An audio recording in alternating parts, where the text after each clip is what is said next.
So, lilinisin natin siya ngayon. Tutunawin natin siya at pagkatapos ay isasala.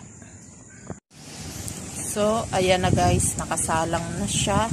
Hintayin lang natin matunaw.